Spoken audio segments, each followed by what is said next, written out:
Not all who call on his holy name will find their way, will feel no shame. Only those who follow the truth within, obey the Father, that's where life begins. All the loud voices, they lead astray, but Jesus is the truth, the only way.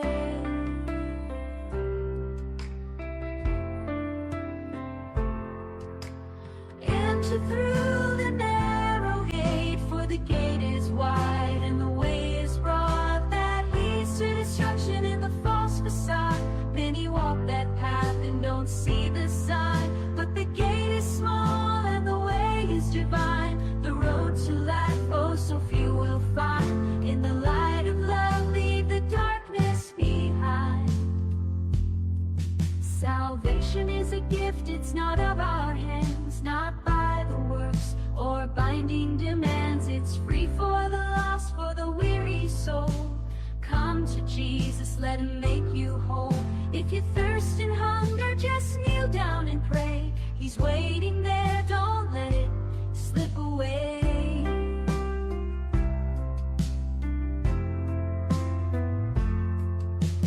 Enter through the narrow gate, for the gate is wide and the way is broad that leads to destruction in the false facade.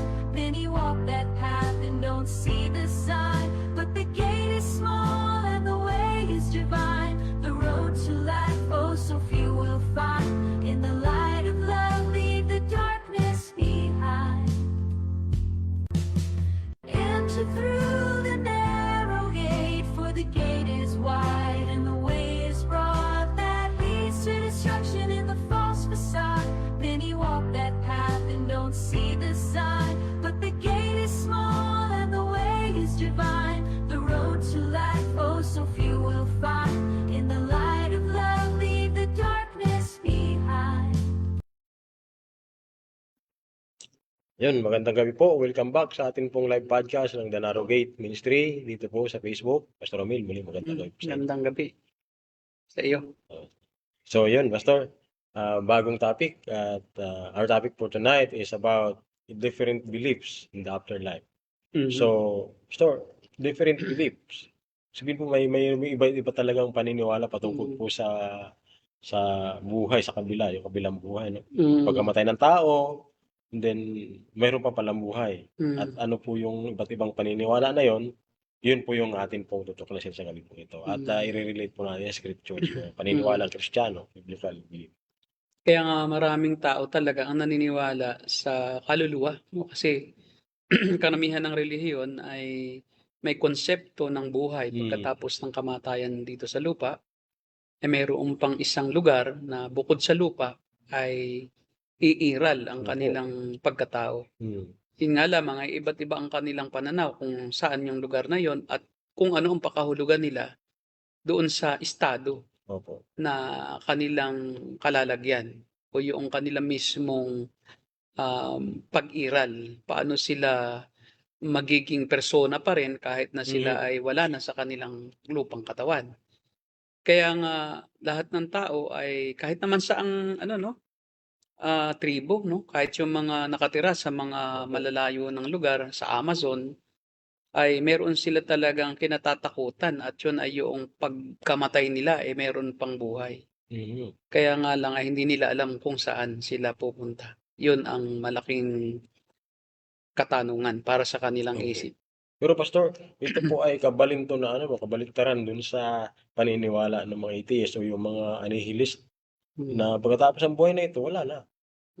Kaya dapat magpakasaya na lang sa buhay na ito. Pero wala na. O kasi yun naman yung ibang uri ng tao na hindi naniniwala sa Diyos, natural, hindi rin sila maniniwala sa afterlife. Ito yung mga agnostic, ganun din, no? Dahil nagdududa sila sa Diyos. So nagdududa rin sila kung mayroon pa rin silang buhay pagkatapos ng kamatayan. At yung mga satanista talagang ang kanilang dinidiyos na si Satanas, okay lang sa impyerno. Kahit walang langit, okay lang. Okay na sila ron. Pero madalang ang mga ganyang tao, no? Kaysa mas kukunti ang mga tao na hindi naniniwala sa buhay pagkatapos ng kamatayan. Ito po yun. Karamihan kahit Islam, Muslim, gaano karami ang Muslim sa buong mundo? Bilyon, no? Opo. Halos kasing dami ng Kristyanismo. So, ang mga Hindu naniniwala rin sa afterlife, no, na mayroon pa rin silang pag-iral. Mayroon pa rin estado na sila'y kalalagyan, maging ang Hinduism, no? Maging ang mga iba't ibang sekta ng relihiyon, ng Kristyanismo. Lahat yan naniniwala sa afterlife. Jehovah's Witnesses, mga Arianism, ang paniniwala, mga Iglesia ni Cristo. So, lahat ay naniniwala. No? Lahat sa Kristyanismo ay naniniwala na may buhay pagkatapos ng kamatayan ng katawang lupa. Kaya nga lamang ay iba-iba ang kanilang paniniwala. So, yun. So, ang tatalakayin natin ngayon ay ang iba't ibang paniniwala ng mga tao patungkol sa buhay pagkatapos ng kamatayan. At unahin natin ang Buddhism, no? Yan ang Nirvana. Ang Buddhism ay offshoot ng Hinduism. Ang mother religion ng Buddhism ay Hinduism. Pero ang Buddhism ay higit ngayong mas malakas at mas maraming miyembro kaysa Hinduism. Ang Hinduism kasi ay nag-concentrate lang siya diyan sa Nepal, no, sa Bhutan. Pero nang pumunta sa India, ang Hinduism naging different version ng Hinduism which is called Buddhism. At ang Buddhism ang lumaganap, no, sa halos lahat ng panig ng mundo. Yan ay isa ring tinatawag natin na worldwide religion or worldly religion. Ngayon, ang Nirvana ay isang Sanskrit na salita, no, na ang ibig sabihin ay extinguishing o pagkawala o parang pagkamatay o paglalaho ng kumbaga ng personalidad. Pero ito ay state of mind. Pero ito estado ng isip. Hindi rin sila nawala. Pero ang nawala ay yung mga karanasan ng isang nilalang. Hindi na sila makakaranas ng kahit ano. Kaya na-extinguish ang anumang experience na pwedeng maranasan ng isang nilalang. Although sila nag-i-exist, pero parang wala lang. Nag-i-exist sila na parang hangin. Yun ang kanilang pananaw, no? At ito ay, ang definition nila rito ay ito yung pagtatapos ng lahat ng pagdurusa at ng desires, lahat ng pagnanasa at maging ng kamangmangan. Ito yung katapusan ng mga pagnanais at ng pagdurusa at ng kawalan ng kaalaman sa lahat ng bagay. At ito yung sa kanila, ito ay yung pagtigil ng apoy ng greed, ng hatred, ng delusion. Dahil ang sabi nila, yung desire kasi ang nagiging dahilan ng suffering. We suffer because we have desire. And this desire causes us problems because if we are not able to get what we desire, then that's the beginning of suffering and hardships. Kaya nga, kung mawala ang mental, impurities, ang tawag nila, ay mawawala na ang suffering. Kaya ang Nirvana ay pagtakas sa cycle of suffering, which is, kaya may cycle ng suffering ay dahil may karma. Ang pinanggalingan ng Nirvana ay yung doktrina ng samsara. Ito yung cycle ng karma. Ang karma ay yung reincarnation. At yung karma ay yung iyong daranasing parusa sa iyong pagkabuhay na maguli sa panibagong katawan. Kasi naniniwala ang mga Buddhist at Hindu na ang tao pagkatapos siyang mamatay ay ang kanyang kaluluwa ay lilipat na muli sa bagong katauhan. Sa bagong katawan.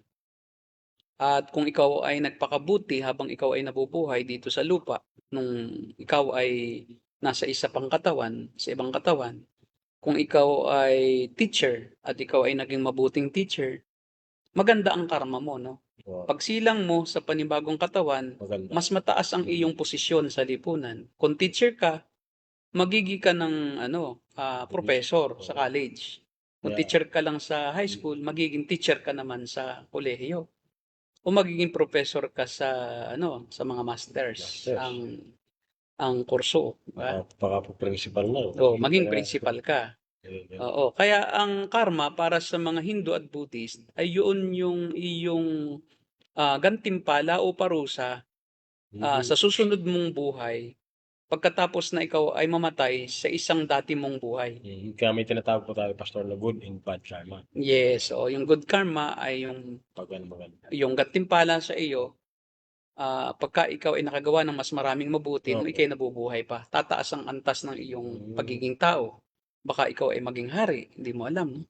Kaya sila nagpapakabuti. Kaya ang mga Buddhist, ang dahilan kung ba't sila nagpapakabuti ay either pagkamatay nila ay tumaas ang kanilang posisyon sa gobyerno o sa lipunan, Napopromote pala sila, no? napopromote.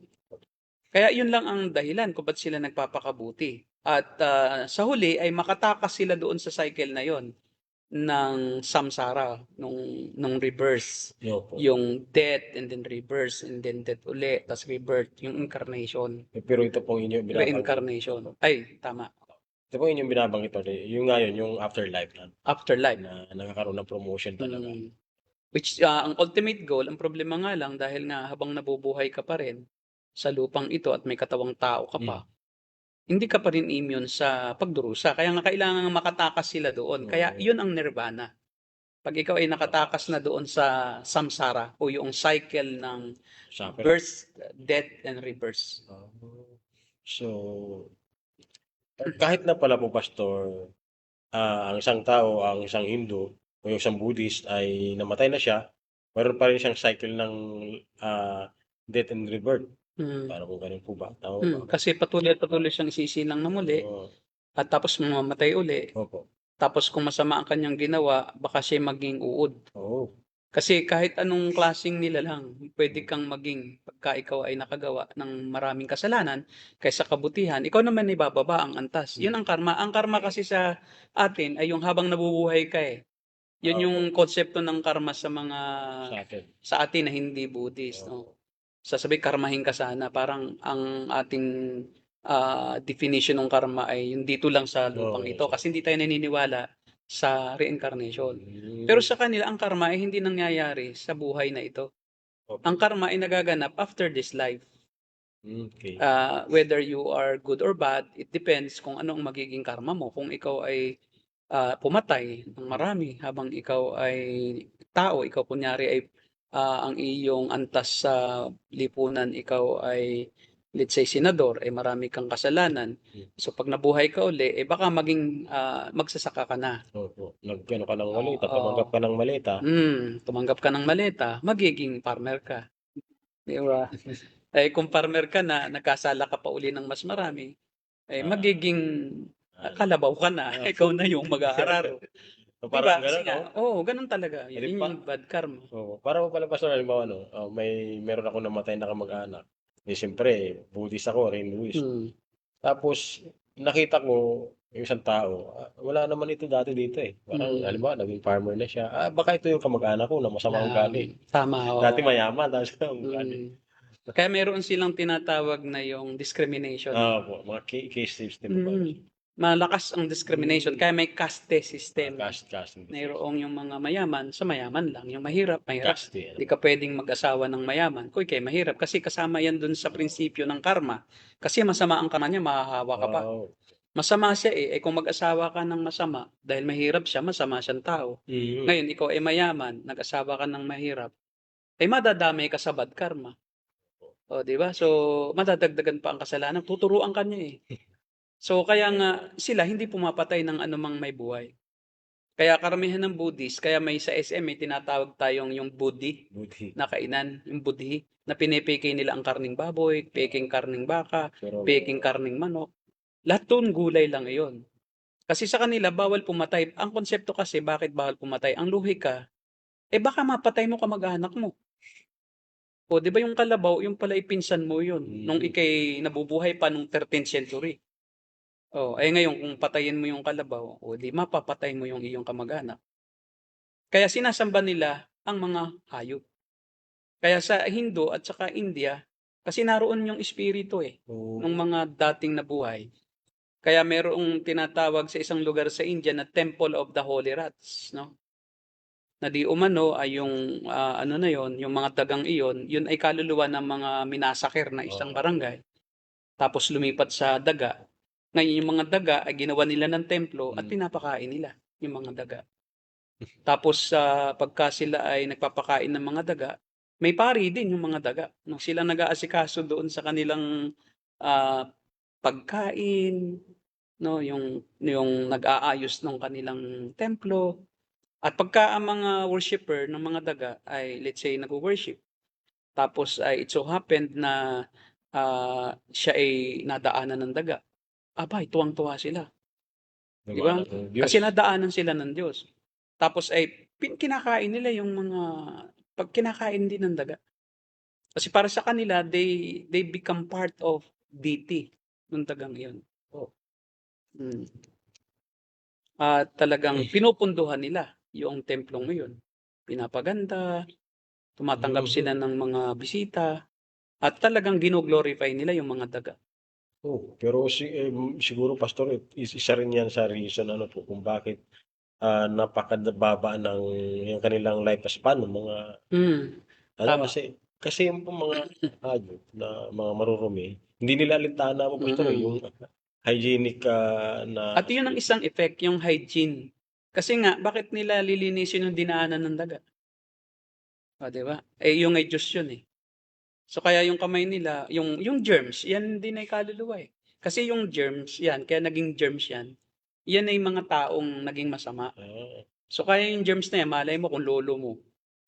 Kaya wag mong hugasan ng kamay mo. Pag nakain mo, at least, idudumi mo pa rin, buhay pa rin siya. gra Dahil germs lang naman na yun. Hindi naman mamamatay yun sa tiyan. pero Baka yan magiging part ka pa opo. yung germs, magiging part mo pa yun. Magiging Diyos ka rin.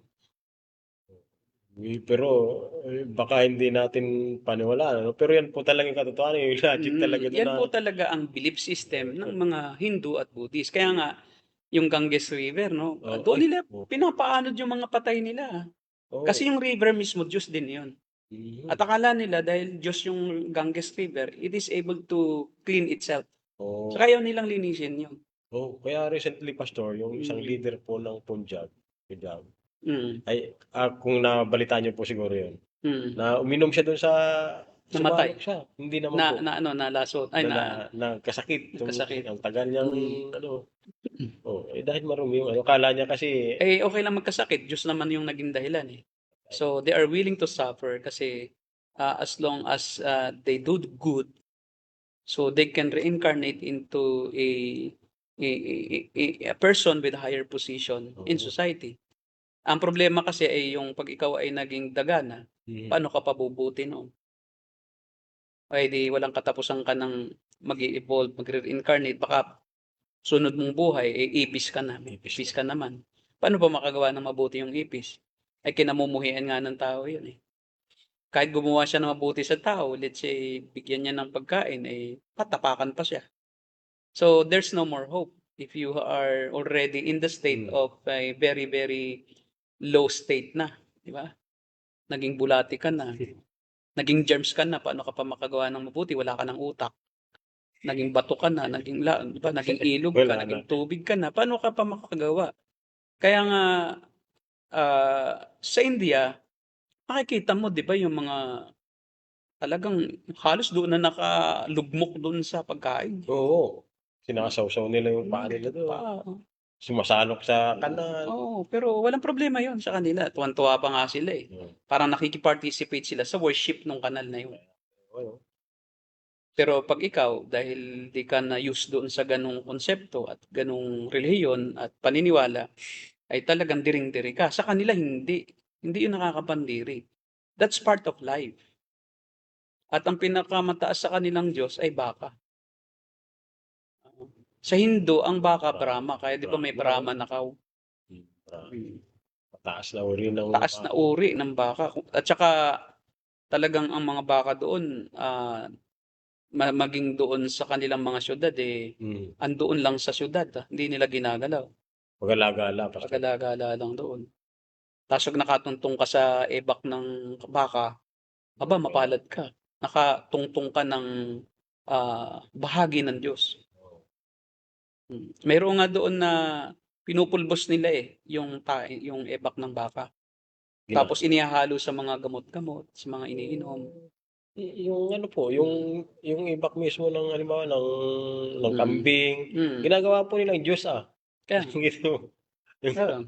ginagawa nilang Diyos. Ako kung napanood na ni Brother RJ yun, nakapanood na siya. Ngayon, maiintindihan mo na sila ngayon. Kaya nga nakakahabag, no? At talagang walang kaligtasan. Kaya nga hindi pwede yung sabi ni Oprah Winfrey na all religions lead to God.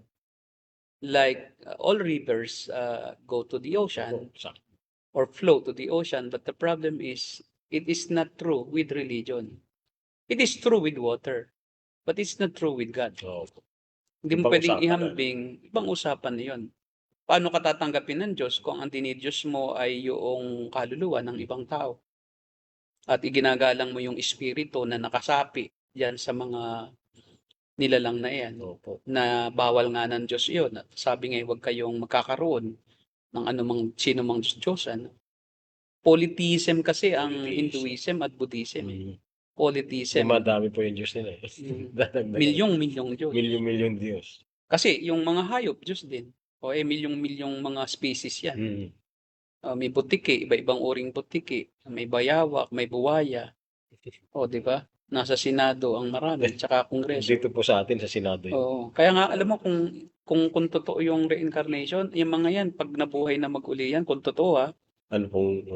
baka yan ay, parang COVID virus yan COVID virus na lang. Nagiging COVID virus sila Papatay talaga ng tao yan Kasi perwisyo na nabubuhay. Sobrang walang kahihiyan. Yan tuloy, napapunta tayo sa mga politiko. Ngayon, ang path to nirvana o yung daan papunta sa nirvana o dun sa pagka-extinguish ng lahat ng pagdurusa at paghihirap ay ang Four Noble Truths. Ang Four Noble Truths ay dukha. Ang una, dukha. Life is suffering. Life on earth is suffering. So we must accept this truth that life is full of suffering, and this suffering can be physical, emotional, distress, dissatisfaction in life. Ikalawa, yung katotohanan ng dahilan ng suffering. The truth behind the cause of suffering. And the cause of suffering is desire or tanha. Kaya may suffering dahil mayroon kang pagnanasa. Dokha, tanha. At yun ang dahilan kung bakit nagkakaroon ka ng attachment sa ninanasa mo. Ang problema, mawawala yun Kahit na magkaroon ka noon, mawawala yun. Lalo ka magsasuffer. Kasi naka-attach ka na roon Kaya sa kanila, they don't attach themselves too deeply kahit sa kaninong tao, bagay. Pwede nilang hiwalayan agad. Kasi pag na-attach ako sa'yo, magsasuffer ako sa'yo. Kaya nga superficial ang relationship pagka mga Buddhist. Superficial, iiwanan ka rin yan. Mababaw. Kasi ayaw nga nilang mag-suffer kung ma-attach ako sa'yo ng sobra, pwede pag nagkahiwalay tayo, magdudusa ako. Kaya they can take yung friendship seriously, na gaya natin. Wala sila ngayon. Kaya very, sila, timid. So, pagka yung hindi masyadong nakikipag sa tao, pagka lalo't hindi ka Buddhist. O magkaroon man ng relasyon ay pwedeng iwanan. Gaya halimbawa dun sa The Three Idiots, di ba? So kahit na ginawa nila lahat ng kabutihan sa isa't isa, pero nakayang iwanan nung bida doon, yung dalawang kaklase. Kaibigan niya. Kasi nga, pag na-attach ako sa inyo, life is suffering. I will make myself ready for our separation. As long as I do good, that's the most important thing. Kailangan kong magtayo ng foundation, kailangan kong tumulong kasi gusto kong makalaya dito sa cycle na ito. Kaya lahat ng movie ng Indian movie, laging hopelessness ang huli. May mamamatay, iyakan, tapos ang binibigyan din yung self-righteousness na sacrifice for others. Parang sa biglang tingin, parang mabuti, no? Pero Oo, hindi. kasi Kaya naman nila ginagawa yun para ay sa dahil sa maling katuruan. Para din sa sarili, para ako hindi maghirap. Ang ikatlong truth ay the truth of the end of suffering, na suffering can be ended. That's the third noble truth. It can be ended. Pwede itong matapos. At kung ito'y mangyayari kung hindi tayo maa-attach sa mga bagay-bagay, sa tao, at patitigilin natin ang ating desire. Kaya yung mga monk, di ba? Yung mga Hindu monk, Buddhist monk, kaya sila humihiwalay sa society because they want uh, to separate, and they don't attach themselves sa kahit kanino. At yun ang state ng nirvana. And the truth of the path to the end of suffering, at yun ay yung noble eightfold path. Meron ding eightfold path pa sila. Right understanding, tamang pangunawa, right thought, tamang pag-iisip, right speech, tamang salita, right action, tamang gawa, right livelihood, tamang pamumuhay, profesyon, right effort, no, tamang mga karakteristik, right mindfulness, magkaroon ka ng awareness sa iyong sariling katawan, sa pakiramdam ng iba, sa iniisip ng iba, at sa gawa ng iba. And right concentration, puro 8 right. Right concentration, practicing meditation, at yun na, doon na napasok ang yoga. Yoga is one of the noble eightfold paths. Isa siya sa path, yung yoga, is to be free from samsara. Nasasanay na sila pag nag-yoga na binablangko nila ang kanilang sarili upang sila'y makasama o makaabot sa nirvana. Yun ay kanilang pagsasanay sa lupa upang kung sila'y nandoon na ay alam na nila kung ano ang estadong iyon. Naranasan na nila kahit paano dito sa lupa. Tinitikman nila yung nirvana. Kaya nga sa likod ng yoga, akala mo basta yoga yun. Hindi. May doktrina yun ng Hinduism at Buddhism. So, Pastor, yung mga iba ng tao, kahit sila naman ay hindi naman sila Buddhist, hindi naman Hinduist, simple nga lang. At minsan may mga Kristiyano pa nga na nag-practice ng yoga. Halimbawa sa nila, pag-exercise, pina-practice po nila yung yoga. So, Christian sila. Pero kaya nga, because of ignorance, kaya nga maraming tao ang akala mo yung Kristiyano, pero ang kanila palang doktrina ay Buddhist at saka kumbaga amalgamation of different belief system. Nakaramihan naman kanilang paniniwala hindi sa Kristiyano galing. Maging naman ang mga Kristiyano may swerte pa nga at malas eh. Ang swerte, yan ay one form of karma. Diba? Ibang term ng karma. Parang swerte, good karma. Kasi may ginawa kang maganda, kaya sinwerte ka. Tapos yun namang malas is bad karma. Equivalent siya sa bad karma. Pero iniba ang term. Iniba lang ang term. Kaya ang problema natin ay we are Christians but we are Buddhist. Actually in our doctrines and practices. Some Christians are like that. Kaya nga, napaka-importante na malaman mo kung ano yung mali para maiwasan mong gawin. At kaya, bago mo naman malaman ang mali, kailangan alam mo ang tama. Yes. Kasi paano mo malalaman ang peking pera kung hindi mo alam yung tunay na pera? So wala ka ng abilidad na malaman kung anong tunay kung peke ang iyong pera. At yun lang ang alam mong totoo. Kaya nga, it is very, very important that we search for the right doctrine. And when we find it, sabi nga ng Panginoong Hesus, ay katulad ng isang magsasaka na nakita na mayroong kayamanan sa bukid na isa. Ang ginawa niya, ibinenta niya yung kanyang bukid, binili yun.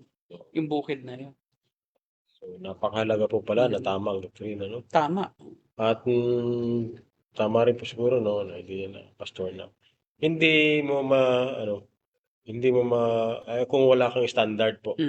Yung standard talaga magsasabi na ito yung totoo at saka ito hindi. Ang standard of all faith and practices is only the scriptures. This is the highest standard. That's why wala silang references ng kanilang doctrine. Kaya buhay. Invention lang ng kanilang mga authors. Wala silang iisang Bible. Ngayon, ang isa pa nakapareho ng paniniwala ng Buddhist with some variations kasi nga ay dito naman lang siya galing, pero nanatili na pareho sila doon sa aspeto ng paniniwala sa reincarnation. Ang magkaiba lang sila ay yung view nila ng afterlife na kung saan ay ikaw ay lalaya sa reincarnation. Kung sa Buddhism, nirvana, sa Hinduism naman ay Brahman. Ang Brahman ay parang isang entity na magiging kaisa kanya. Yung Brahman ang pinaka-ultimate God na yun ay wala na rin kamalayan, yung Diyos na yun. Wala siyang kahit anong pagdurusa na nararanasan, wala siyang kahit anong desire, affections, kaya siya malaya sa suffering. Pagka ikay namatay, magiging bahagi ka ng Brahman. Ito namang sila ay isang lugar, no? State siya. Hindi siya lugar kundi state state of mind. Hindi siya talaga destination na isang area or location, but a state of mind. State Na mawawala na lahat ng iyong kaisipan. Ay madali lang naman sana, di magka-Alzheimer's ka na lang. Pwede na.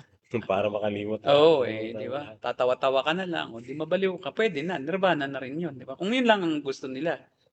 Kaso, Hindi yun ang... ayaw naman nila ng sa katawan pa sila. Gusto nila yung wala na sa katawan. O, di ba? Kaya nga.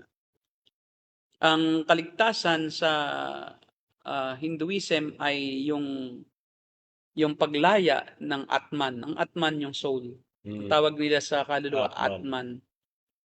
At yun din, liberation from samsara or cycle of birth, death, and rebirth. Pareho lang kasi nga pareho lang naman sila ng ng paniniwala At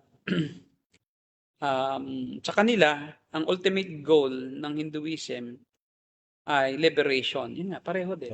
Liberation. Dito sa ay extinguishing or blowing out yung Buddhism. Dito naman, liberation o paglaya.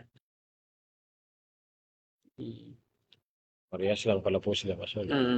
Ang Brahman ay isang universal substrata and divine ground of all being. At ang salvation ay or moksha sa kanila, no, ay na-achieve kung ang kaluluwa ay nakikipag-unite dito sa ground na ito of all being. They cannot distinguish if Brahman is a state or Brahman is a personal God or a deity. They cannot maging sila man di nila kayang explain kung sino si Brahman o ano si Brahman. Ang mahalaga makaisa kanya. At yung kaluluwa mo ay pumunta sa kanya. Parang alam mo yon yung avatar. Yung avatar Hinduism ang concept 'Di ba mayroong si Eya? Ano si Elia ba yung Panapanood po. yung isang espiritu na nagko-connect sa lahat ng espiritu? Na pagka namatay sila, nakakaisa sila ng espiritong yon. Yun si Brahman.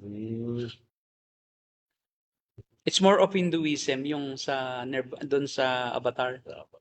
Tapos 'di ba, namamatay sila, isisilang uli sila sa panibagong katawan. Yun yung reincarnation.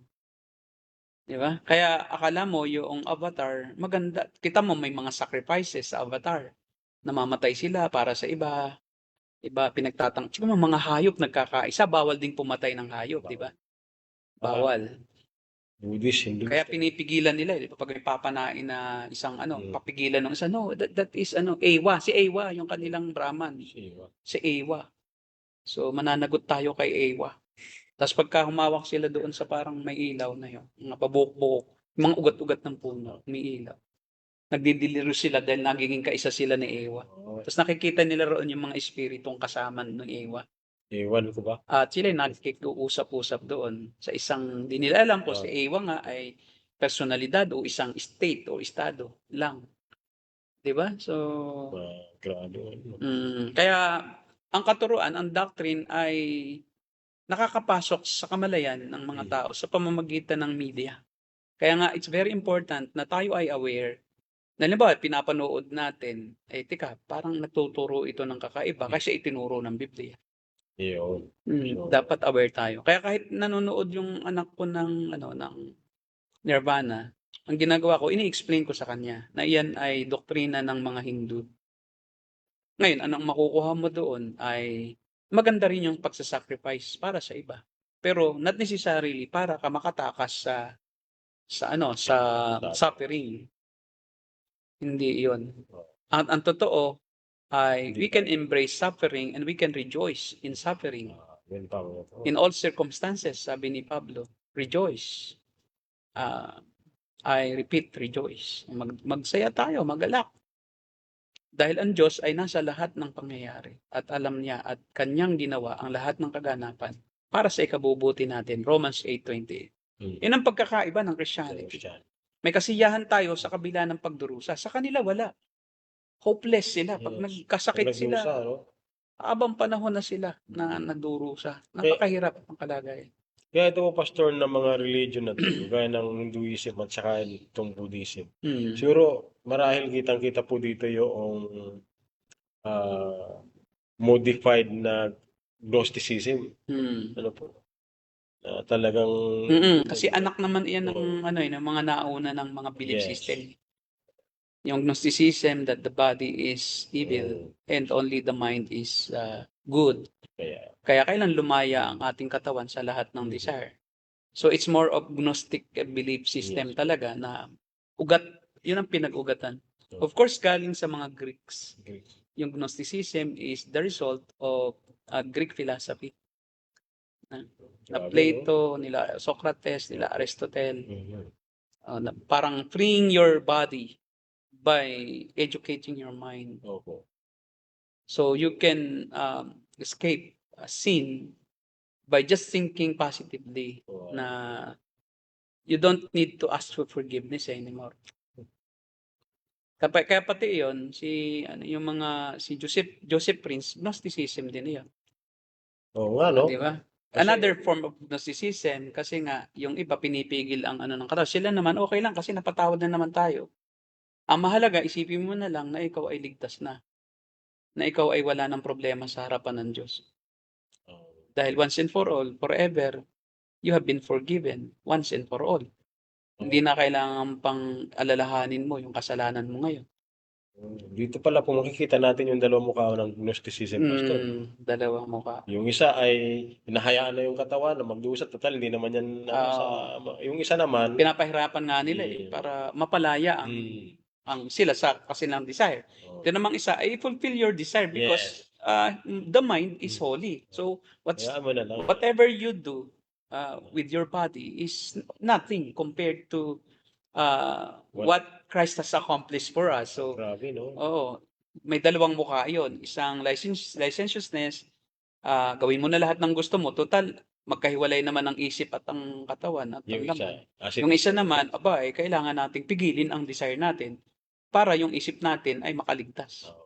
At yun ang ating kaligtasan. Mapalaya tayo sa laman, sa katawan. Pero kailangan pigilin.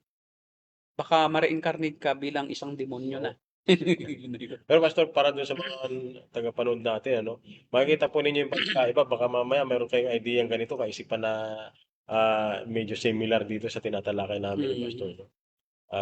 Medyo mag-repent po tayo. Yun po, hindi lang medyo. Mag-repent tayo sa mali nating paniniwala. Kaya nga ako, mga kapatiran, pag nakarinig ako ng salitang swerte, ina-approach ko, mali yan. Kasi ang ugat ng swerte ay Hinduism din. Yung karma. Good karma, swerte. Bad karma, malas. Yun lang ang language natin kasi nga hindi tayo Buddhist o Hindu Kaya ang ating concept ng karma ay dito sa lupa lang. Wala tayong reincarnation. At saka ang swerte ay nagsisignify na ikaw ay naniniwala sa isang Diyos na random. Na walang pakialam. Parang hindi naman Diyos yung gumawa nito. Kaya swerte lang. Para bang kesera-sera. Whatever will be, will be. Kasi there is no God that dictates the the flow of history. Kaya nga dapat ay aware tayo na maging yung mga salita natin, nagtuturo tayo ng kasinungalingan. Kaya ang ating sinasabi, sabihin mo na lang mapalad, huwag swerte. At pagka naman minalas, hindi pinalad. Hindi pwedeng ganoon, di ba? Mahirap yung malas Pagka naiwala ka sa swerte, mamalasing ka. Vice versa, di ba? O, para wag kang malasin, eh, di sabihin mo na lang, "Mapalad ako, pinalad ako dahil ako'y binigyan ng Panginoon ng ganitong pribilehiyo. Kung di ka naman binigyan, ay okey lang dahil ito ang kalooban ng Diyos para sa akin. So, Okay. I accept all things, Mm. for I can do all things through Christ Yun. who strengthens me." Naalala ko kanina po sa counseling namin, 'no? Ang ganda Mm, ng maka-relate po tayo diyan. At kasi sa counseling pinag-aaralan talaga po mm, yung paano natin i-embrace yung suffering. Pero mm. itong tinatalakay po natin, paano mo tatakasan yung suffering? Yes, oo, yung Hinduism, Oo, saka Christian, Buddhism. salungkat talaga po, pastor. Escape, Opo. sila escape from reality. Yes, Tayo is, embrace embracing reality reality. and accepting, the plan of God for us. Kaya Oo, nga kita mo, tayo lang sa Kristyanismo yung merong, si Justin Peters, yes. 'di ba may Oo. quadriplegic siya, so Mhm. hindi siya makalakad. Pero kita mo 'no, larawan siya ng buhay at kasiyahan. Oo, naggagalak siya sa Oo, kalagayan niya po. sinikbut-sikik 'no, kahit hindi siya reform 'no, pero Yes. parang may leaning siya, ng konti sa Oo, reformation. Sinikbut-sikik, ano siya, putol ang paa, putol ang kamay. wala.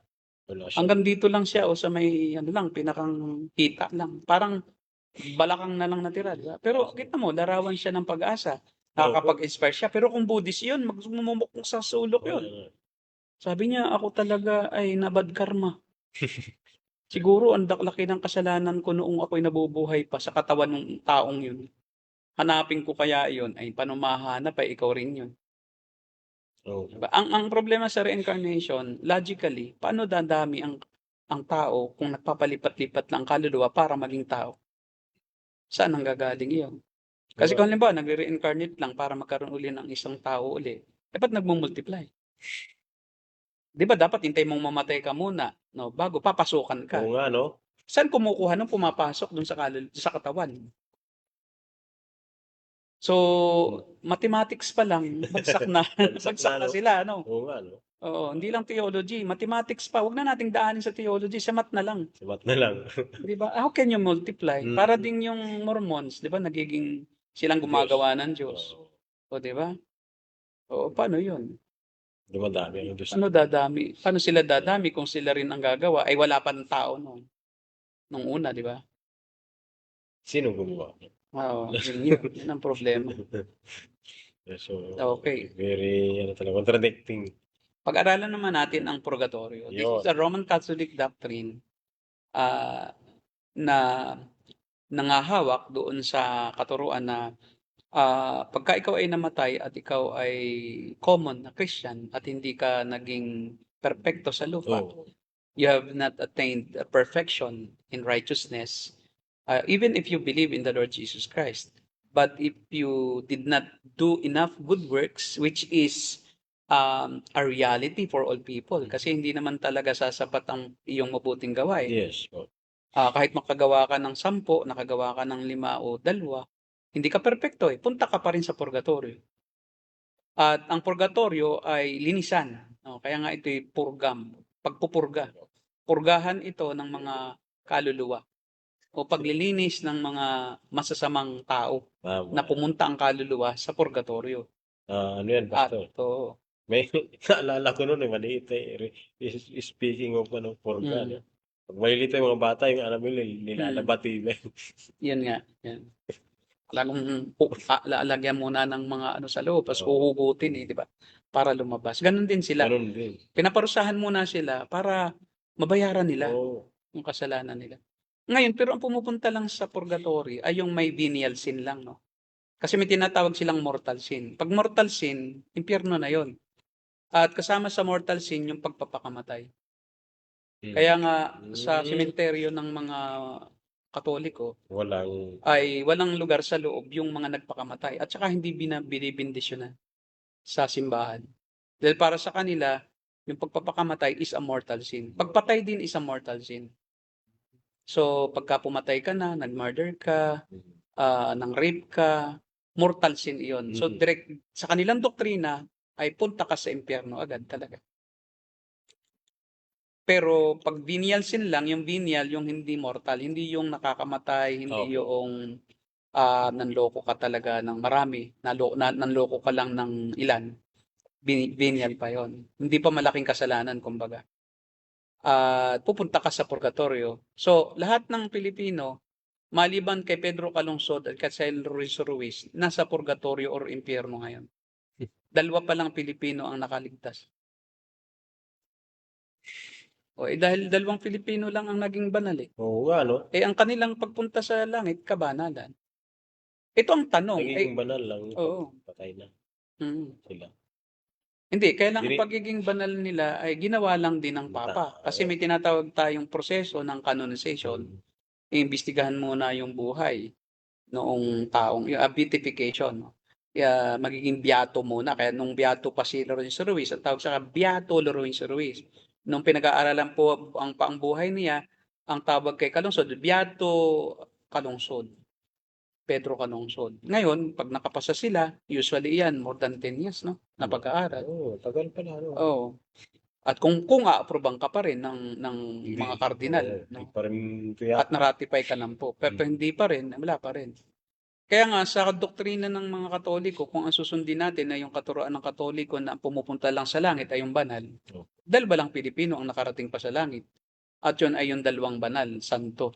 So, Pastor, ibig sabihin, Pangatlo ata si Kian de los Santos. patay tayo. Kung gagawin daw, yun, santo. Pero parang pinagawa na po ni Father Flavia. Kaso hindi naman siya, hindi pa yun na i-beatify. Kailang i-beatify o pag-aralan. Ibig sabihin po, Pastor, yung mga Catholic, yung mga Roman Catholic na namatay, nasa purgatorio sila lahat. Lahat, pati pari. Oo. Kahit pari na kausap ko dalawang pari ang umamin na hindi nga nila sure kung sila sa langit. At sabi nga niya may purgatorio naman. At saka kung kami na may pumunta sa purgatorio ay may magdadasal naman para sa amin. So, Wow. kasi ang doktrina ng purgatorio ay pag kami nagpadasal sa iyo sa lupa, ikaw ay aangat doon sa level na papunta ka ng langit. Kaya lang hindi kita kasi walang CCTV doon. Kaya ang tanong ay hanggang kailan at hanggang saan ang gagawin kong penance. Penance yun Diba? Yung pagtitika ng nabubuhay para sa namatay. Na yung nabubuhay ay pwedeng mag-alay. Diba? Yun ang tinatawag yun ang tinutulan ni Martin Luther. Oo po. Kaya siya Diba? ay tumutulak. Oo, yung penance, yung nagpapakahirap ang ibang tao para sa kaluluwa ng isang taong kamag-anak sa impyerno. Sa pamamagitan iyon ng pag-aabulo, pagpapadasal. Pag nagpadasal ka, may bayad naman. 5,000 isang banggit. O paano pagka walang pera? Ay hindi ka makakaalis sa purgatorio. Yun ang masakit. Kaya ang nangyayari, sabi nga ni Martin Luther ay ginawa nating politika ang Diyos. Opo. Kasi pera-pera. Sinusuhulan natin ang Diyos. Kasi pagka ikaw ay nagbigay ng abulo o nag-donate ka ng malaki sa simbahan ng isang item. Kaya 'di ba, ang daming mga donasyon sa simbahan. Minsan yung upuan nakalagay donated by counselor ganyan. Oo nga, no? Pati yung Santa Maria sa paanan donated by ganito, Congressman Manhik Manaog. Pero Pastor, ito po yung concern natin doon sa mga kaibigan natin na kilala po natin ang Roman Catholic. Kung kayo po ay mayroong concern sa inyong pong kaluluwa, ay kailangan pong umalis talaga kayo dyan. Opo. Sa totoo lang po, walang kaligtasan kung mananatili ka sa Romano Katoliko na naniniwala sa lahat ng mga doktrinang napakamali at balintuna. Opo. Hindi po namin sinisiraan ang Roman Catholic. Pero ito yung totoo At saka po, hindi naman po kami naninira dahil makikita nyo naman po kahit pumunta kayo sa Catholic Encyclopedia sa internet. Nandyan talaga po yan. Nandyan ang meaning ng purgatory, no? Ito ay isang lugar o kondisyon ng pansamantalang pagpaparusa para sa mga tao na pagkatapos mamatay ay hindi nakalaya doon sa hindi nakagawa ng sapat na maraming kabutihan at mayroon silang mga binyal na kasalanan na hindi naman malalaking kasalanan.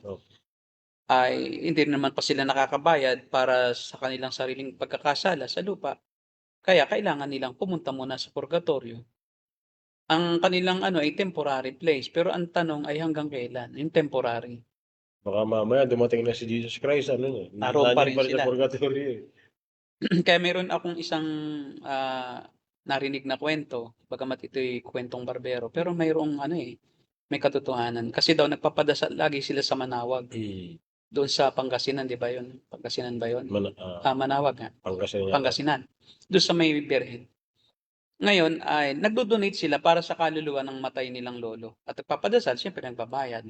Siyempre may bayad yon. Kada pag inilista yun at nabanggit, may bayad talaga yon. Hindi babanggitin ng paring nagmimisa pag walang Opo.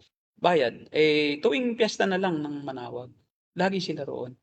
Hanggang sa nagtanong na yung isang anak, apo na, kasi lulo na niya, kasi nga, ginampanan na ng kanyang magulang eh. Tapos sila na ang naggampan uli. O, pati magulang niya namatay na rin.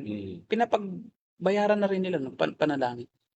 Ngayon, ang tanong niya ay, Father, paano po yung lolo ko na matagal nang ipinapanalangin ay namatay na nga po ang mga magulang ko. Hindi rin namin tiyak kung pati magulang namin, nasaan na ba sila sa lugar, sa purgatorio, ano ng level?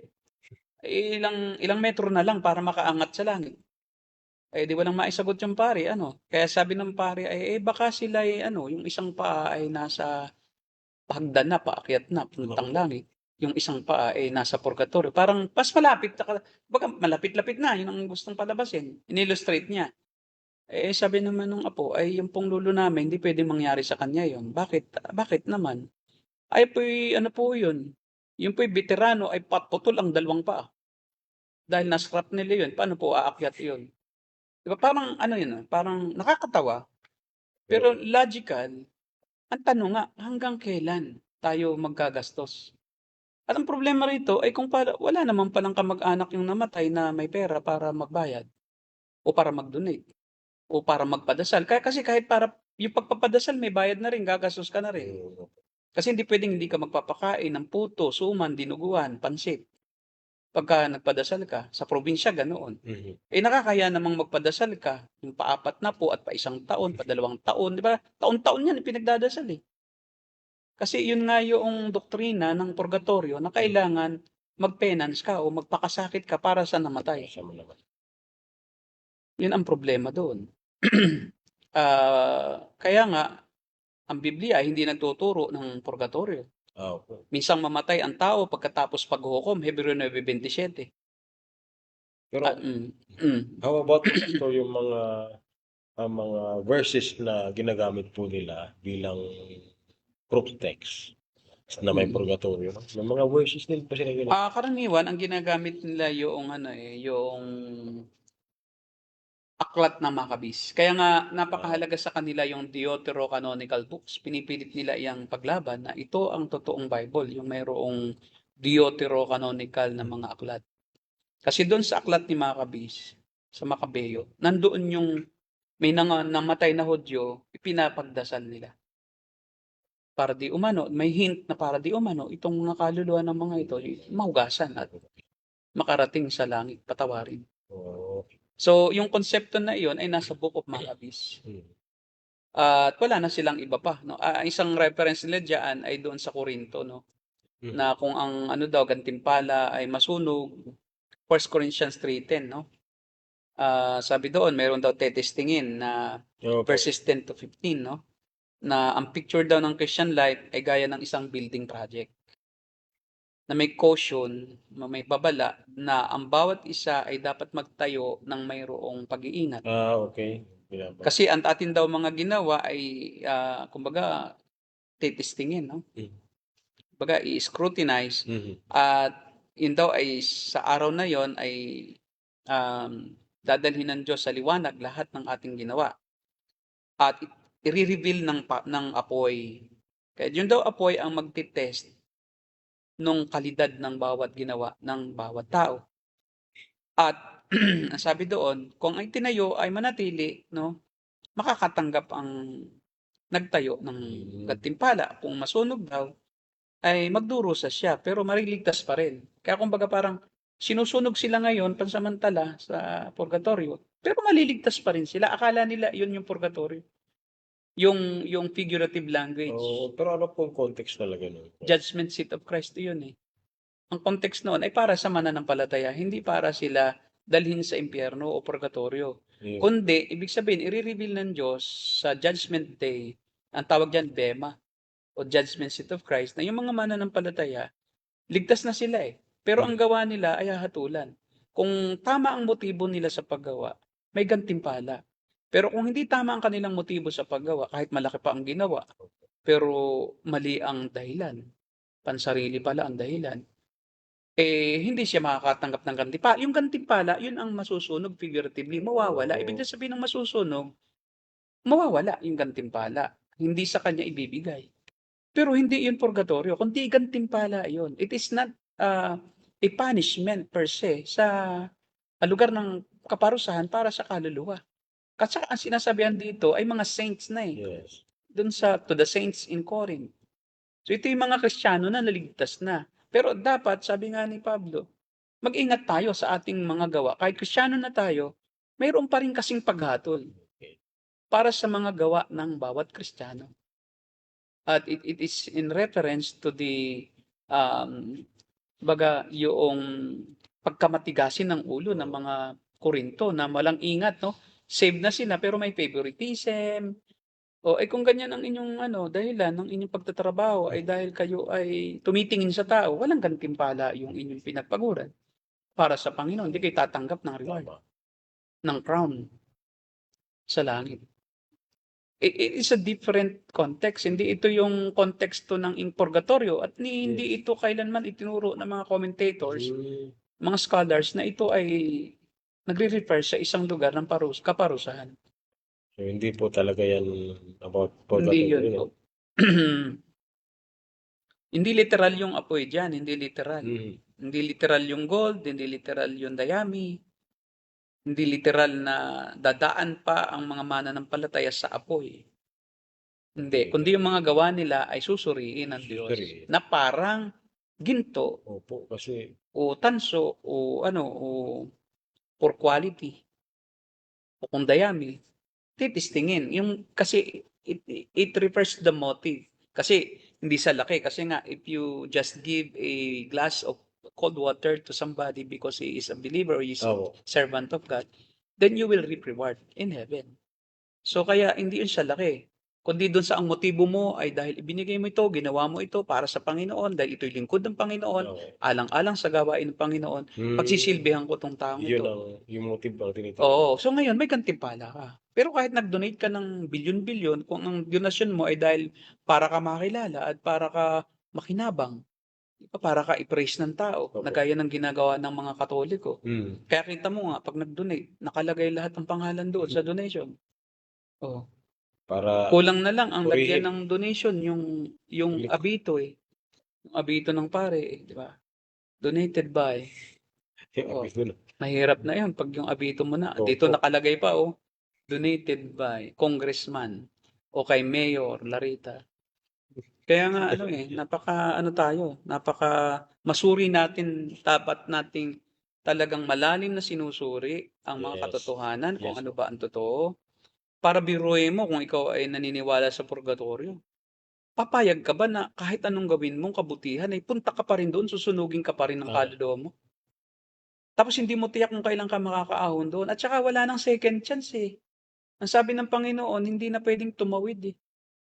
Figuratively, yung nasa paraiso at saka yung nasa hell, nasa pagdurusa, figuratively, hindi na, sabi nga niya, picture iyon na ang mga nandiyan, hindi na pwedeng makaparini at ang mga narin, hindi na pwedeng makapunta dyan. Malinaw yun, sinasabi po doon na walang purgatorio. Walang purgatorio. Ano lang yun, pagdurusa at kasiyahan, kaligayahan sa piling ng Diyos. Dalawa lang ang pupuntahan. Yes. Kaya nga ang problema ay ang doktrina ng Katoliko ng purgatorio is a mockery of the finished work of Christ.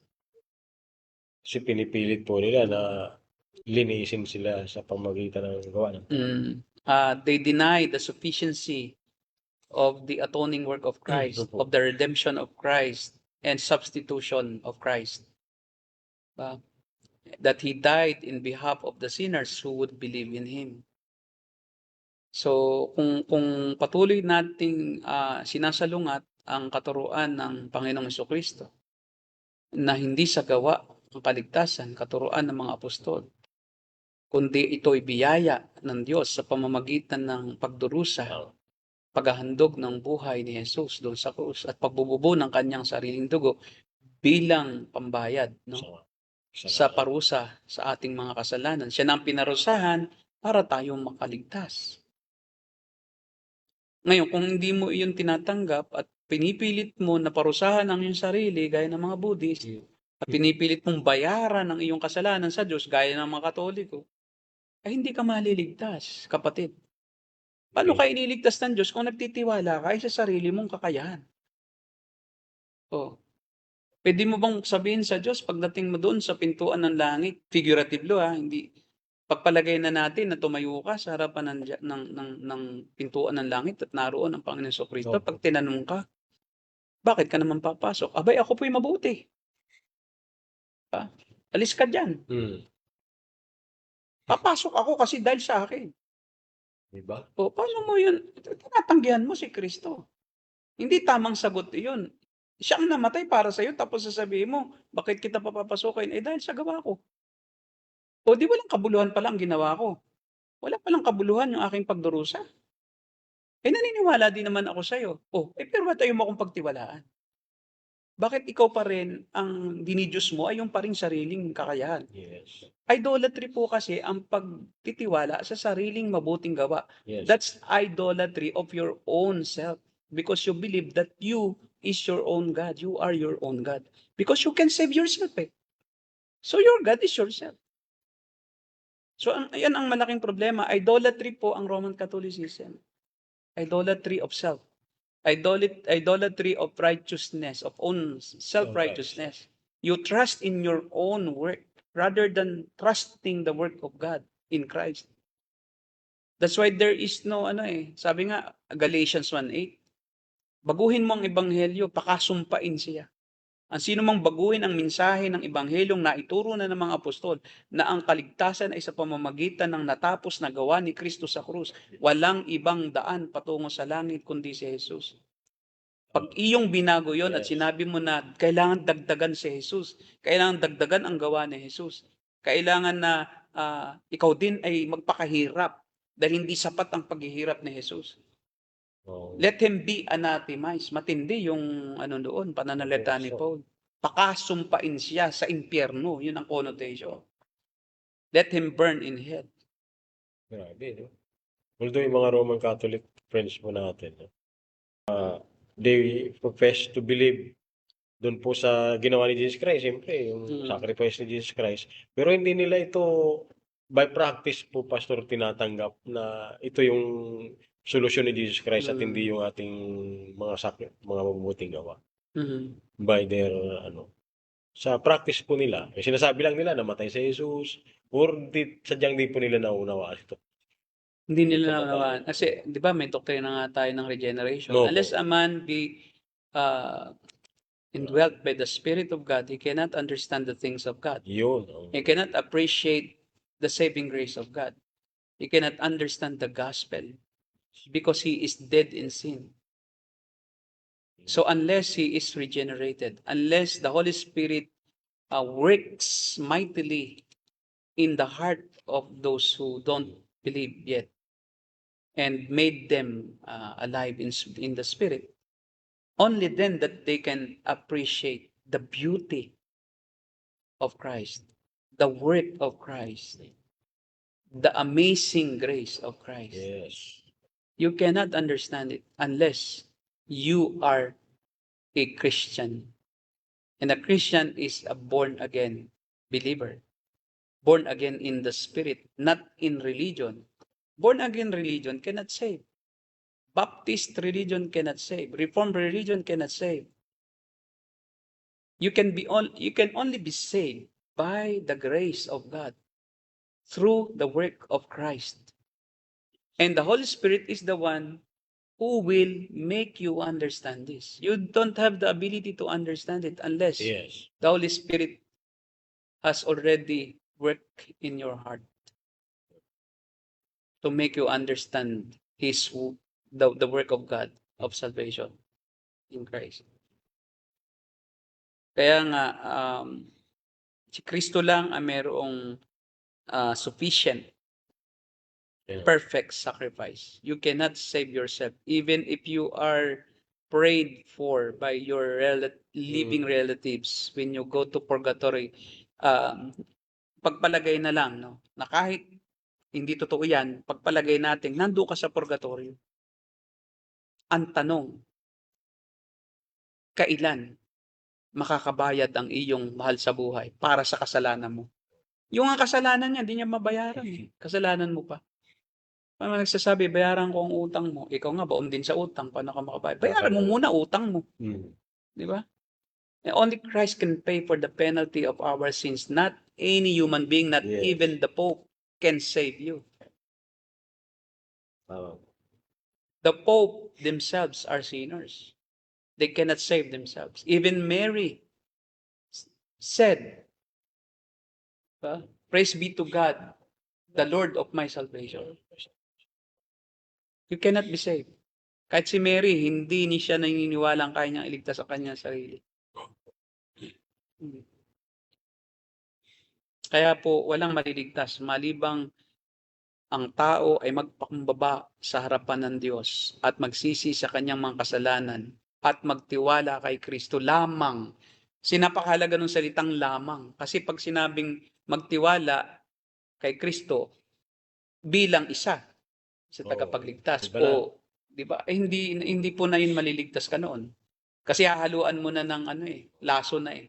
Laso na kasi ang sarili nating gawa. Dahil walang makakagawa ng perpektong mabuti na sino mang taong nabubuhay ngayon at mabubuhay sa lupa.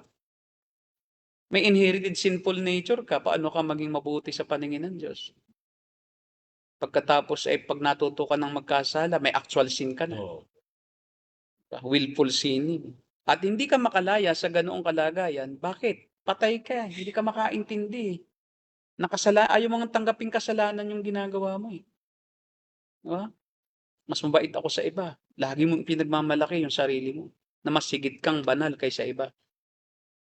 Dahil sa ginagawa mong iyon, patuloy at patuloy kang nababaon sa pagkakasala ng pagmamataas sa harapan ng Diyos. Sabi nga ng Panginoon, ay nagpunta ako rito para sa mga nangangailangan ng doktor. Hindi yon sa mga nagsasabing kaya nila ang sarili nilang pagalingin.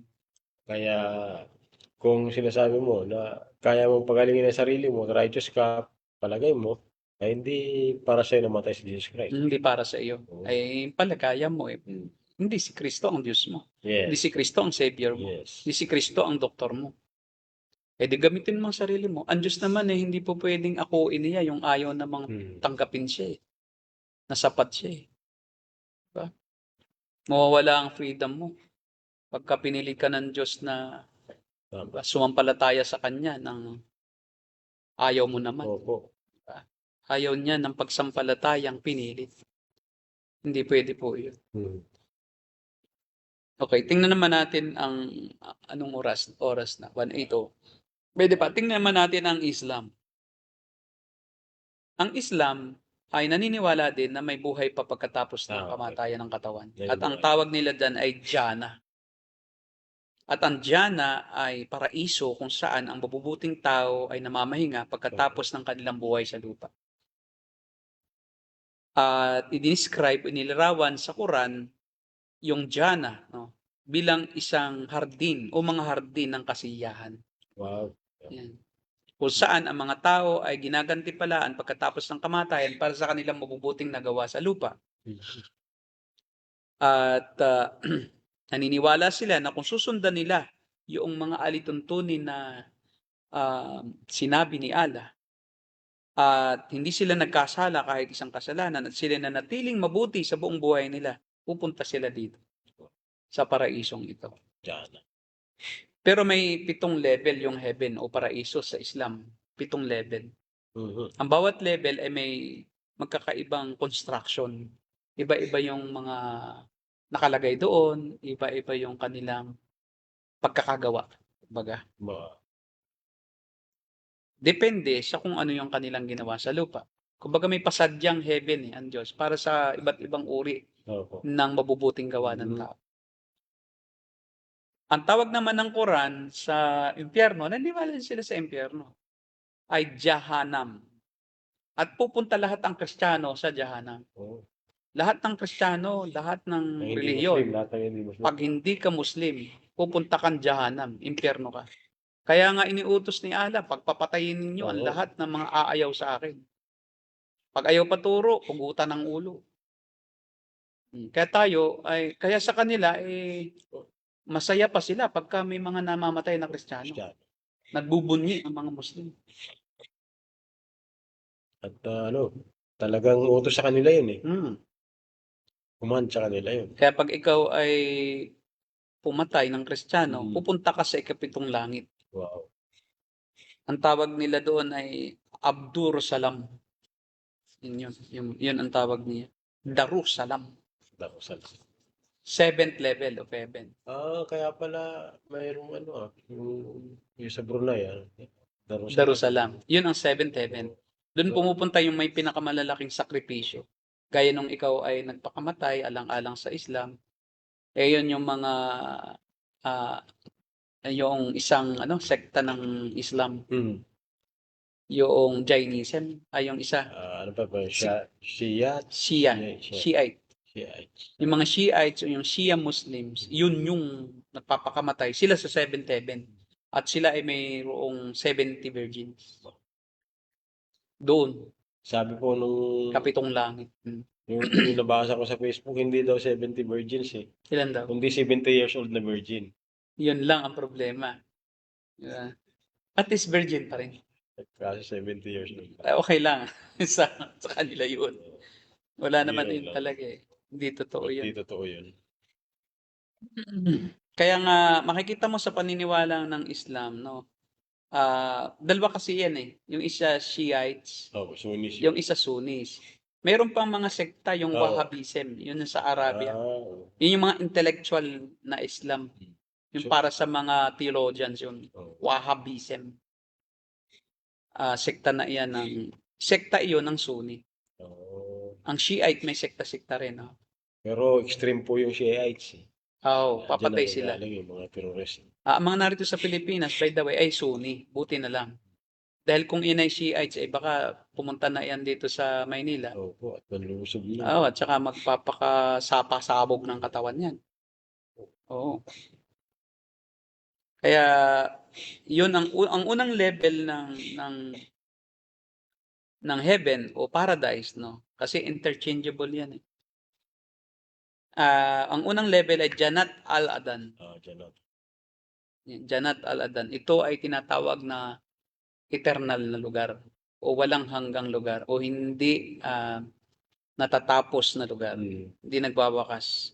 So pagkatapos mo magsisi at pagkatapos ng mga parusahan mo sa bawat nagawa mo, kasalanan, pupunta ka sa heaven na tinatawag na Jannat al-Adan. Adan. Pangalan ni Adan. Doon makakatagpo ang isa ng malaking, kumbaga, pagtanggap ni Allah. At ang mga river doon ay dumadaloy sa ibaba ng hardin ang nagpo-provide ng lahat ng iyong gustong pagkain. Wow. May ilog. Nasa ilalim ng hardin yung ilog. Kaya nakalutang yun parang avatar. Yung hardin. Hanging Garden. Hanging Gardens of Babylon. Yun pala yun.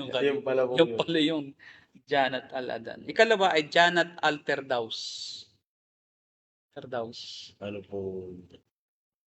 Yan naman ay isang hardin na mayroong lahat ng uri ng halaman. Lahat ng uri ng halaman nandoon. May grapevines, may ubas. Yung mga Muslim pala po mahilig sa halaman. Oo. At yun ang pinaka-prestigious na level at dinidescribe as superior sa Kutub Isita. Ikatlo ay Jannat an-Naim.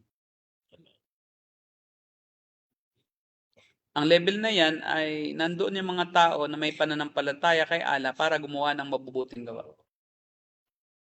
Ang conviction nila at intention nila ay ginagabayan ni Allah para manatiling mabuti sa buong buhay nila. Sa sa Islam, ang kanilang paniniwala ay parang yung paniniwala ng kalaban ni Augustine. Si Pelagius po. Pelagius. Sa kanila, ang mga tao ay isinisilang na parang blank slate. Mabuti lahat. Inosente. Natututo lang siyang magkasala. later on pag muwang na ang isip. Kaya yan ay Pelagian yang mga yan eh. Tapos sinunod pa nila si Arius. Di ba? Talagang ano, talagang kulto. Hindi mo ba alam ang Islam ay nagmula sa Arianism? Yung Unitarian belief. Walang Trinity. Si Arius kasi, di ba, tinatanggihan niya ang deity of Yes Christ. po. At yun ang ginawang model, yung faith na yon. Pinagbibintangan ni Muhammad na yung mga Kristiyano, tatlo ang Diyos. Tayo isa lang, si Allah lang. We don't believe in Christ or the Holy Spirit. Jesus Christ is only a common human being, a normal human being. Kaya din natin. Kaya siya propeta din, pero mas mataas ako kaysa sa kanya. Dahil ako mismo ang propeta ni Allah. Yan ang katuruan ng mga Islam. Si Muhammad ang pinaka-superior of all prophets. Inferior si Christ kay Muhammad. Yun, yung Janat an-Naim. Ang sunod ay Janat ul-Mawmawah. Itong lugar na ito ay gawa sa tanso. Wow. Itong paradise na ito, gawa sa tanso. At ito ang tirahan ng mga martir. Yung mga nangamatay. Yung mga na martir. Suicide bombing. Doon pumunta. Mayroon doon mga bahay at tirahan doon sa heaven na yun. Ngayon, pagka kukunti ang nagawa mong mabuti, abay kubo ka lang. Pag marami kang nagawang mabuti, mansyon, malaki. Di ba? Yun yun. Ito yung version ng Pentecostal na mga nagsasabing pag maliit daw ang tithes mo, kasi daw yung tithes mo daw ang gagamitin daw ng Diyos pagtatayo ng bahay mo sa langit. Sa kaya daw kung kunti ang tithes mo, ay hindi daw matatapos iyon. Ay depende lang kung halimbawa 10,000 lang na ibigay mo sa buong buhay mo. Ay di sa halagang 10,000 lang bibili sa hardware sa langit yung mga doon. So ang bahay mo lang ay modular. Modular lang. Modular ka lang. Ngayon, kung marami kang tithes and offerings, ay di sa kanila, abay mansion ka. Mansion, may refrigerator ka pa. May solar, may solar system ka. Kasi wala doong Meralco eh. Oo. Lahat pala roon solar. Talagang nakakatawa kung doctrine na to. Yun. Ito ay Garden of Adobe. Garden of Adobe. Adobe ang tawag. For refugees. Tapos ang sunod ay Darul Qud. Ito naman ang Garden of Immortality. Hardin ng immortalidad o ng walang kamatayan. So bukod pa pala po yung Garden of Immortality, no? Bukod yung tanso na may mga bahay doon. So napakarami. Napakarami iba-ibang garden. Mahilig sila mag-garden. Mahilig sila mag-garden. Di ba? Kaya ayaw nilang kumain ng baboy. Tanim na lang. Itong level na yan ng heaven, ang nagko-compensate para doon sa kahirapan nilang naranasan sa lupa, mga kabiguan nila sa lupa, habang sila ay Islam o Muslim na sumusunod sa lahat ng katuruan ni Allah. Ang ika-anim ay Darul Maqam o Maqam. Darul Maqam. Ito naman, ang heaven na ito ay kung saan ang mga pagdurusa at ang kapaguran ay naglalaho. At wala na makaka-apekto sa iyong kaluluwa. Wow. Parang sa Buddhist, ito yung nirvana. Nirvana na rin. Parang ganun din. Ganun din. At ang huli ay Darussalam. Capital. Ayun. Ito na yung Brunei. Ito yung home of safety and peace. Yan. Lugar ng kaligtasan at kapayapaan. At doon ka poprotektuhan ni Allah. At talagang naroon ang iyong pinakamasayang kalagayan. So kaya may level din ng kasiyahan. Kasi kung brass lang ang iyo, mainggit ka doon sa isa na. Oo nga, no?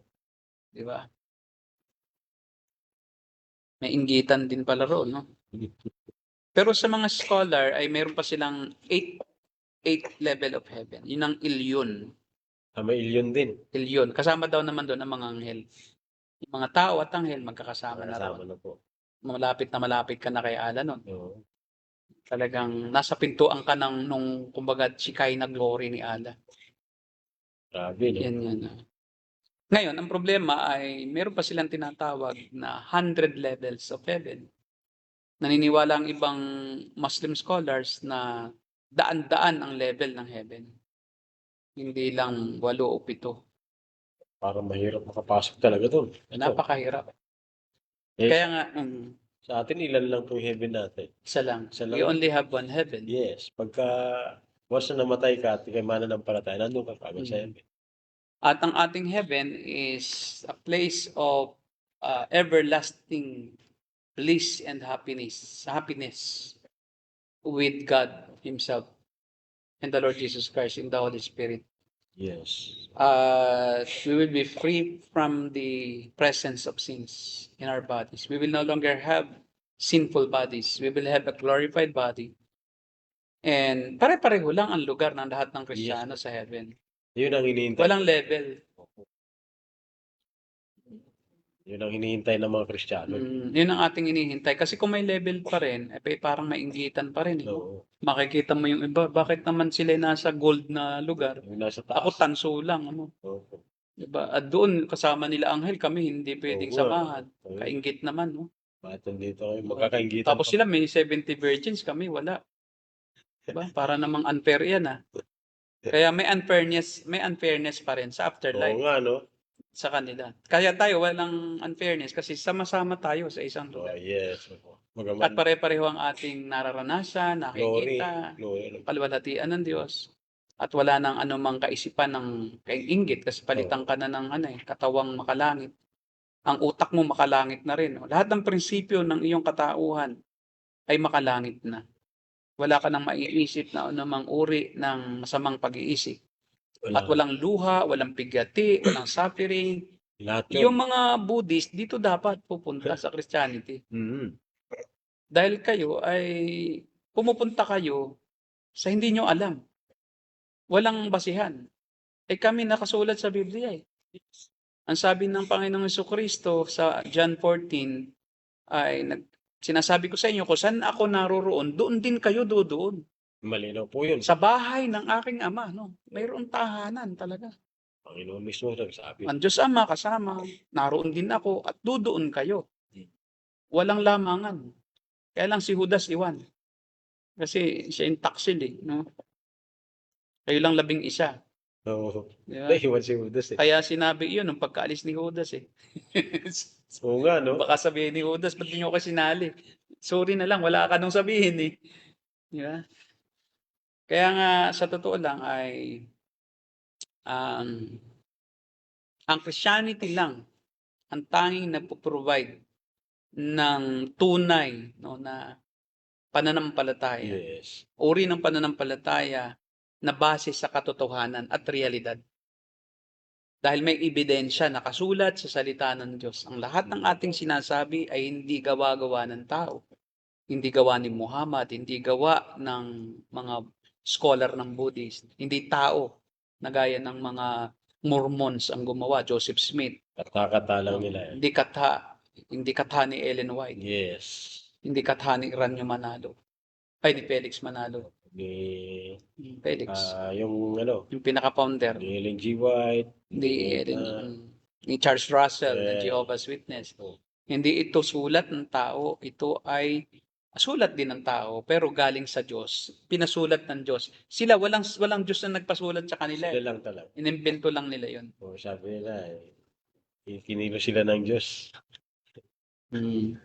Para sulat. Kaya po, only Christianity fulfills the human longing of joy, freedom from suffering, freedom from pain, and ultimate happiness and glory. Glory with God. At ang Christianity mo, Pastor, hindi siya nagbibigay ng false hope. We don't have false hope because we have evidences, plenty of evidences. There are people who have shown themselves in glorified bodies doon sa Mount of Transfiguration. Mount Tabor. Andoon nagpakita ang Panginoong Jesucristo na nabuhay na Talagang nabuhay maguli. siya. Hindi pa nabuhay na maguli, mamamatay pa lang siya. Opo. Si Elijah na nabuhay na Yes, maguli. sorry. Hindi naman namatay pala si Elijah. Si Moises. Moses na nabuhay na maguli, may glorified body. Si Elijah na hindi nakaranas ng kamatayan pero nagkaroon ng maluwalhating katawan. At parehong katawan nila Elijah at Moses ang ating makakamit pagkatapos na tayo ay buhayin muli.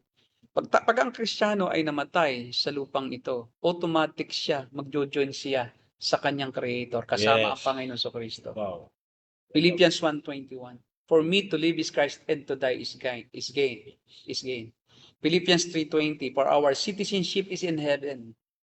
At mula roon ay hinihintay natin ang pagpapahayag, ang paghahayag sa ating Panginoong Kristo. So talagang ang Kristiyano ay may katiyakan ng kaligtasan. Ang sabi ng Panginoong Kristo, 1:6-47. Sinasabi ko sa inyo, ang nananalig sa akin ay may buhay na walang hanggan. So, hindi pa siya namamatay. Mayroon na siyang katiyakan na pag siya'y nanalig sa Panginoong Kristo lamang para sa kanyang kaligtasan at siya ay tunay na nagpasakop at nagtiwala kay Kristo para sa kanyang kaluluwa. Sabi ng Panginoong Kristo, ang nananalig sa akin ay may buhay na walang hanggan. Hindi ka napapasok sa paghato. Roma 5:1. Sapagkat yamang napawalang sala na kayo dahil sa inyong pakikipag-isa kay Kristo Jesus, kayo meron ng kapayapaan sa harapan ng Diyos. Wow. Buhay ka pa, you Peace have with complete peace with God. That's why ang tunay na Kristiyano, yan dahilan kung bakit sa anumang uri ng pagdurusa, sa anumang uri ng paghihirap at sakit, sa anumang uri ng anumang pagsubok, kalamidad, tayo ay nakakapagpuri pa rin sa Diyos eh. At tayo pa rin ay nakakapagsabi ng salamat Panginoon. Gaya ni Job. Nawala na lahat ng mga ari-arian ni Job, namatay lahat ng kanyang mga anak, Pero nanatili pa rin siyang tapat kay Yahweh. at sumamba pa rin po siya. Dahil alam niya, hubad akong isinilang sa lupang ito, sa mundong ito. Hubad din akong uuwi. Kita mo yung theology niya, uuwi din siya sa Diyos eh. Babalik siya sa Diyos. Kaya intact yung kanyang kaligayahan. Because if our joy is resting in temporary things in this world, our joy would be gone. If these material things is already gone or are already gone, of course, our happiness will be gone with them. Wala ka na rin kasiyahan. Doon nakasalalay ang kasiyahan mo. Eh, ang hindi nawawala, kailanman, hindi naglalaho, at hindi kailanman hindi kaiiwanan, yan ang Panginoon Kristo. Ang Ama at ang Espiritu. So, kung ang iyong kasiyahan, ang iyong kagalakan, ang iyong kakontentuhan ay nakasalalay sa Panginoon, hindi mawawala ang iyong kagalakan, kapayapa at kakontentuhan sa buhay. Yes. Dahil hindi nawawala ang iyong sinasandigan ng lahat ng ito. Everything in this world will vanish one day. Sabi nga ni Pedro, isang araw ay tutupukin ang lahat ng mga elemento sa buong sangkatauhan. Walang batong matitira sa kapwa bato. Gugunawin lahat. Sabihin po, talagang mawawala lahat. Pero ang nananalig sa Panginoon ay mananatili magpakailanman. Yes. Ayun ang magandang katotohanan. At talagang refreshing, Pastor. At nakapagbibigay talaga ng pag-asa sa atin bilang mamana ng parang. Roma 8:1. Opo. Sabi doon, sapagkat wala nang anumang hatol sa sino mang nakipag-isa kay Kristo Jesus. Wala nang hatol na kaparusahan para sa atin. Kaya wala nang purgatorio. Kaya walang purgatorio. Kaya mali ang purgatorio eh. Pag ikaw ay namatay, dahil napawalang sala ka na nga, paano ka parurusahan kung wala ka ng sala? At dahil pawalang sala tayo, hindi dahil sa tayo ay mabuti at nakaganap ng kautusan sa buong buhay natin, hindi tayo nagkasala. Napawalang sala tayo dahil tayo ay binigyan ng katuwiran ni Kristo. Nung siya mamatay para sa atin, ipinamuhay niya ang ating buhay. Kahit tayo makasalanan, para tayong namuhay na banal at namatay siya para sa atin. Kaya ang pinarusahan sa krus ay tayo. Hindi ang Panginoon Kristo. Sa totoo lang. Opo. Tayo ang dahilan ng pagdurusa ni Kristo, hindi yung kanyang sariling kasalanan. Kasalanan natin. Pagkatapos na siya namatay para sa atin, Itinuturing tayo ng Diyos na parang tulad sa Panginoong Jesucristo na hindi nagkasala dahil kanyang binayaran yung kasalanan natin. Pinalitan niya yung ating pagiging makasalanan ng kanyang katuwiran.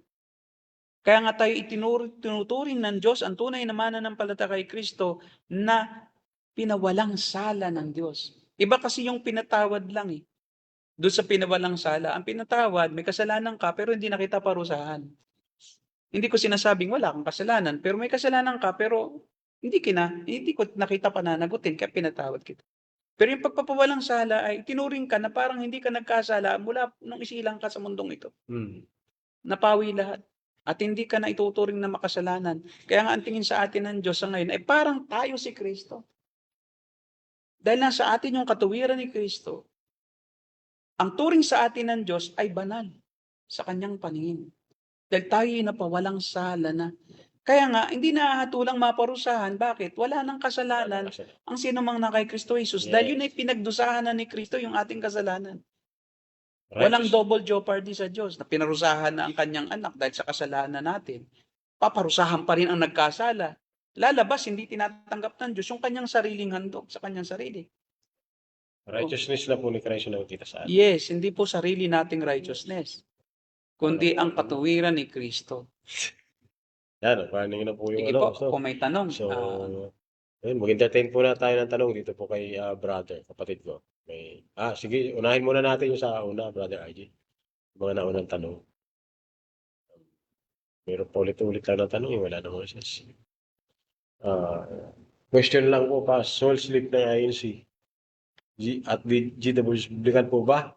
At ang mga MCGI, soul sleep. Believer din na pass. Yung mga MCGI daw. Hindi. MCGI, hindi po sila naniniwala na si Kristo ay tunay na naging tao. How can you be saved if you don't believe that a real human being died for your sins? At ang MCGI, ang kaligtasan nila ay sa kanilang sariling mabubuting gawa. Yes. Kaya 'di ba ang battle cry ng mga MCGI, sorry, pag nakakita ka ng mabuting bagay, Ay, gawin mo agad. ay gawin mo agad. Kasi bakit? Yun ang kaligtasan nila sa kanilang sariling gawa. Ang problema, sa kapipilit mong gumawa ng mabuti, Nakagawa ka na ay makagawa ka pa rin ng masama. Gaya ni Soriano, di ba? Hindi ka pa rin maligtas kasi ang sa kanya, kailangan kang maperpekto mo eh. Ang paggawa ng mabuti hanggang kamatayan. Ang problema, sinong makakagawa ng perpektong mabuti lahat buong buhay niya? That's why Christ is not enough. Yeah. Christ is not the savior for dating daan. Ganun din INC. How can you be saved if you believe that Christ did not become a true human being? Ayan po. If Christ is not God. Kaya binaligtad lang naman ni Soriano yung belief ng INC. Oo. Ang INC, si Kristo, hindi tunay na Diyos. Tao lang. Sa kay Soriano naman, si Kristo hindi tunay na tao, Diyos lang. Diyos lang talaga. Kasi nga, si Nicolas Perez na tiniwalag ng Iglesia ni Kristo, umimbento ng panlaban lang. At yun ang doktrinang dala ni Soriano. Kaso nasa middle po si Jesus Christ kasi hindi rin siya kapantay ng God the Father eh. Para sa yung pagka-Diyos niya, hindi kay siya Soriano. Opo. Diyos nga siya. Maliit lang na Diyos. Opo. Hindi siya almighty. Hindi. Kaya nga, paano nga? Malaking Naglalaro pa rin siya doon sa doktrina ng mga Jehovah's Witnesses. At saka sa ibang Sabadista. Opo. Ganun. Meditation ng Brahma ko. Ano ito, Kumaris? Yan. Kanila, sa meditation yan nila sa yoga. Sa iyo. Pag sila ay nag-meditate, yung mayroon sila nakikitang liwanag. Okay. At interpretation nga nila, pag light blue, yun. Kasi iba-iba na yung iba. Nasangasangang maling katuruan na yan. Hindi ko po alam yung Kumaris. Alam ko po Calamares eh. Yun. Masarap yun. So, yun yung ano. Yan ay sa Hinduism. Hinduism. Hinduism yan. Siguro out of topic. Pareho naman silang naniniwala sa yoga. Escapism kasi yan eh. Skip natin yung isang ano. Kasi Taurus ko. Yan po ay hindi po yan. Kaya nga po, yan po ay bawal eh. Opo. Rudy Baldwin. Yan ay pinag-utos ng Diyos na huwag kayong sasangguni sa manghuhula, sa manggagaway, sa espiritista. Yan po ay bawal. Bawal. Sama. Masama yan, ang pagkonsulta sa mga ganyan. Opo. Ang Kristiyano na kumukonsulta pa rin dyan, nagkasala, mag-repent ka. Opo, magsisi kayo. Yan po ipinagbawal ng Diyos. Si Rudy Baldwin, pinaniniwalaan po namin si Rudy Fernandez kaya alam patay na. Si Rudy Baldwin. Oo. Rudy Fernandez ba yan? Hindi Hindi po. naman, Baldwin yan eh. I mean, Pastor, mas pinaniniwalaan po namin si Rudy Fernandez. Oo, Kasi kaysa kay ano. si Rudy Baldwin. Tingnan natin yung bawal ang tawag doon, sorcery at saka Deuteronomy 18 yata. Exodus 22. Exodus 20 po. Deuteronomy 18:10 to 12:10. Pakibasa yan. Ano muna po? Deuteronomy 18 muna. Deuteronomy 18:10 to 12. Sabi dito. Bawal po yan. Yan po ay mortal sin sa mga major sin yan sa Islam. Yes. Kaya mga Muslim, bawal ang magic. Mga magic po yan, pinagbabawal ng Diyos yan. Pagkakaroon ng anting-anting, yung paniniwala rin sa anting-anting. Kasi wala kang anting-anting, naniniwala ka naman. Yes. Pareho rin lang yan Parehas ang lang. category. Opo. Sabi po dito, Pastor. Pakibasa. Sino man sa inyo ay huwag magsusunog ng kanyang anak. Oh, grabe. Bilang handog. Huwag kayong manghuhula. Manghuhula. Huwag gagawin ang ginagawa ng mga mangkukulam, ng mga mananawas, Yun, ang gagamot. at ng mga sumasangguni sa espiritu ng patay. Ayun, yun yung mga nagdadasal para sa patay. Patay, no? Sino mang gumawa ng alinman sa mga ito, ay kasusuklaman ni Yahweh na inyong Diyos. Pagkatandaan ninyo na iyan ang dahilan kaya niya itataboy ang mga nakatira sa lupa ay pupuntahan ninyo. Yun. Ano? Kasusuklaman kayo ni Yahweh. Kasuklam-suklam sa Diyos ang may anting. Naniniwala sa anting. Yes. Nanguhula. Yung mga false prophet ngayon. Kasuklam-suklam yan. Kagaya yan ng mga manghuhula din sa Old Testament na hindi naman talaga kinausap ng Diyos. Nagpapanggap na sinabi sa akin ng Diyos. Bawal po yan, yung maling panghula ng mali. Bawal yan. Kasi you are inviting, you are directing people to believe in you and to be afraid of you. Kasi pagka ikaw ay nanguhula, parang may sense ng fear yung tao. Naku, parang ito ay kakaiba. Tapos parang ikaw ay sinasamba na ng mga tao. Kaya nga, nangaagaw siya ng glory, ng kaluwalhatian na para lang sa Diyos. Mananawas, ganun din. Kasi pagka ikaw ay nagtatawas, nagpapagaling ng mga sakit, naaagaw mo yung dapat ang Diyos ang nagpapagaling lang. Naaagaw mo. Ikaw nagiging Diyos. Yes. Okay, meron pa. Sunod po. Homer. Nabi po, Pastor Ramil, Pastor Derek, ano po ang God incarnate? Parang reincarnation din po. Incarnation but not reincarnation. Opo. Iba naman kasi ang reincarnation, yung muling pagsilang sa ibang katawan. Ang incarnation naman ay unique term. Isa lang ang nag-incarnate kasi. Ang Panginoon Jesucristo, incarne o naging laman. Naging laman. Hindi Naging tao. reincarnation. May iba po yan. Paulit-ulit. Meron pa. Ano to? Si Juan Bautista po ba? Si Elias? Hindi. Hindi. Reincarnate daw. Hindi siya. Siya ay ano lang. Picture. Picture ng gagawin ni Elias. Hindi si Juan Bautista yun. Hindi nag-reincarnate pa. Yung sinabi. Bawal nga ang reincarnation. Minsang mamatay ang tao pagkatapos pag-uukong sa langit-langit na. Pinagkilala. Ano lang yun? Figure of Christ, si Elijah.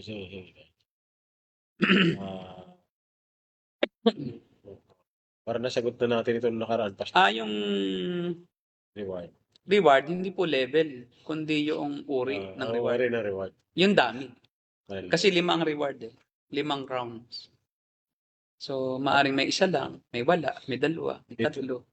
Merong iba kompleto. Pero yung reward na yon, yung crown na yon, yun pa rin ay iyong iaalay sa paanan ng Panginoong Jesucristo.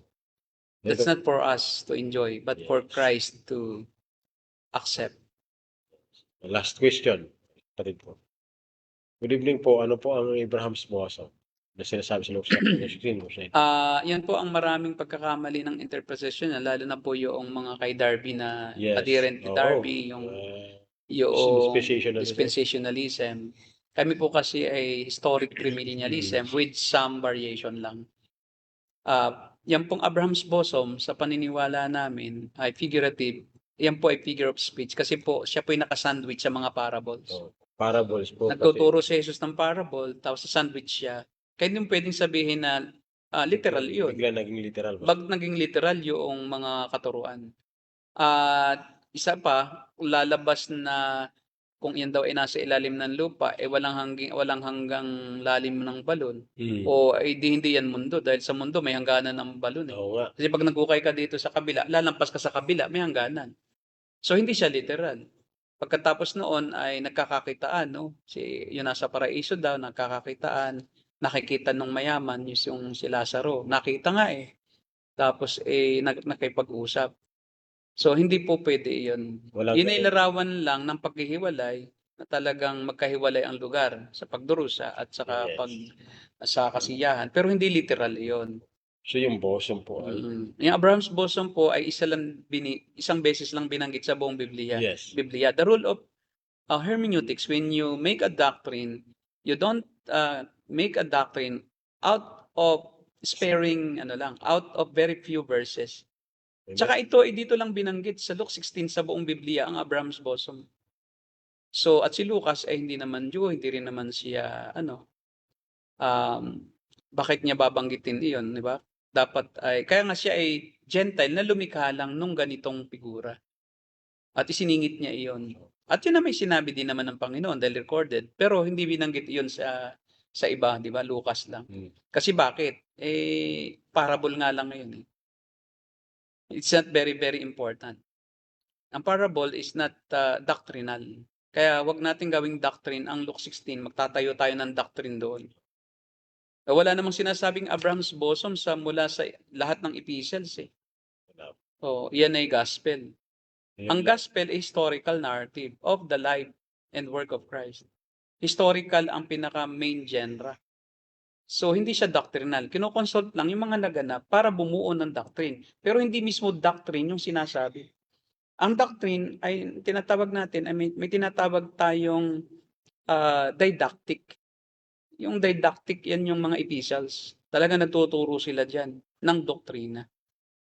At hindi pwedeng gawing doktrina yung dyan lang binanggit yung salitang Abraham's bosom. Tapos gagawin mong langit at impyerno. Tapos kinoconnect doon sa Peter na bumaba daw si Jesus doon sa kalaliman at nagdala ng biha. Sa Efeso, nagdala di ba sa Ephesians, na sino ang bumaba sa kalaliman, di ba ito yung makyat at may dalang bihag. Akala nila ay pinuntahan daw yung mga doon, kaluluwa, at dahil wala pa daw kaluluwa sa langit bago daw si Jesus namatay, doon daw muna pupunta, parang intermediate state ng mga believers, yung paradise. Tapos kaya daw nung mamatay daw, yun yung sa Darby theology, no, ng dispensationalism view. Na pag namatay daw si Jesus, doon daw siya pumunta noong 3 days at nangaral daw siya doon sa mga nasa hell. Para daw ipaunawa na ako yung inuulahan sa Old Testament. Ikaw yung nakinig kaya kayo nandyan. Tapos daw ay pinuntahan niya daw yung mga naroon sa Abraham's bosom, dinala daw sila sa langit. Paano si Elijah na sinabi, dinagit patungong langit? Mali na agad yung doktrinang wala pang tao sa langit. Yes. Pinuntahan Naroon si Enoch din, saan pumunta? Hindi naman sinabing si Abraham kasama ni Enoch doon sa paradise. Kasi kung si Enoch ay naroon, tsak babanggitin. Kung literal. Bakit? Napakahalaga ni Enoch sa kasaysayan, maging si Elias, di ba? At saka nung magpakita si Elias at saka si Abraham, galing sila sa langit, hindi galing sa paradise. Diba? Hindi naman sinabing galing sila sa Abraham's bosom. Ngayon, ang question is, bakit sinabi ng Panginoong Hesus doon sa magnanakaw na isa sa krus na kanyang iniligtas na ngayon din dadaling kita sa paraiso? Kasi hindi naman maiintindihan ng mga Hudyo during that time ang doktrina ng langit eh. Paraiso. Kasi ang doktrina ng mga Jews, ng mga Hudyo from the Old Testament until ng mga sulat ni Pablo na doon nang nag-explain kasi ng heaven si Pablo talaga eh. Si Pablo na sa mga sila Juan, yun na. Kaya ang konsepto pa lang nila paradise. Kaya alangan namang ituro ni Jesus yung hindi nila maiintindihan. Concept. Ito bagamat tinuro niya sa mga apostol pero hindi public yung John 14. Diba? Hindi public teaching. Ina-instruction sa mga apostles before he died. So therefore, yung kanyang parable na ito'y kanyang teaching sa lahat eh. Kaya kung ano lang naiintindihan ng tagapakinig, yun lang ang kanyang terminology. Hindi niya pwedeng banggitin yung salitang langit. Sasabihin, ano ba yun? Eh, hindi naman alam ang langit. Saan ba yun? Kaya ang pinabanggit ng Panginoong Hesus to cater to the ability to understand of the Jews, of the Israelites, ay ang ginamit yung term, yung ginagamit nila na para, kasi it doesn't matter kahit anong tawag mo sa langit eh. Paradise man yan, heaven, o place where God is, or where the Shekinah glory of God. So naman yan, pareho lang naman yun eh. Interchangeable kasing ginagamit ang paradise at saka heaven. Yan. Ngayon, nabuo na yung malinaw yung konsepto ng heaven kasi nga from the teachings of the Lord Jesus Christ prior to His death, John 14 onwards, doon ginawa nila Paul, nila Peter, yung doctrine of heaven. Na mayroon pala talagang langit. Alangan mo tumira ang Diyos doon sa ilalim ng lupa. Naroon yung Shekinah niya, no? Kasama ni Abraham, kung yun ang langit. O kung yun din ang paraiso. Ba't naman titira ang Diyos doon sa ilalim ng lupa? Naroon yung glory niya kasama ni Abraham, di ba? Kasi wala pa daw tao sa langit. Kailangan samahan muna niya doon, paraiso. So, maraming ano yan, almost 90% marahil ng mga Kristiyano. May Darby element. May teaching ni Darby pa. Hindi si Justin Peters, ganun din eh. Kaya nung mag-preach si Justin Peters sa church namin, sa CFA, nung nasa CFA, nag-preach siya dyan, niliteral niya yun. Sabi ko, tika, hindi pa yari yung dispensationalism view ni Justin Peters. Si MacArthur, hindi niya itinuturing niya na Si MacArthur din, ang turing niya is figurative. Okay? Ito, Pastor. So, tayo po ay mamamatay. Okay, salamat po ng maraming at sa inyong pagsubaybay. At hanggang sa muli, sa susunod po na linggo, let's pray po na hindi lang po 2 times a week. Yes po. Nawa ito'y maging 3 times a week at least. At inaasahan po namin na kayo po yung muling magjo-join sa aming pong susunod na podcast. Generic lang po ang ating viewers. We don't promote kasi we want people to search and to view it with interest. Kasi pagka pinromote mo, maraming view. Diba? Pero hindi naman talaga interested yung mga nag-view. So, but somehow, someday, probably, we can promote our website. If Lord willing, then we can do that. Yes po. Okay, salamat po sa Panginoon at kami po ang The Narrow Gate and we are the Cult Busters. God bless you and good night.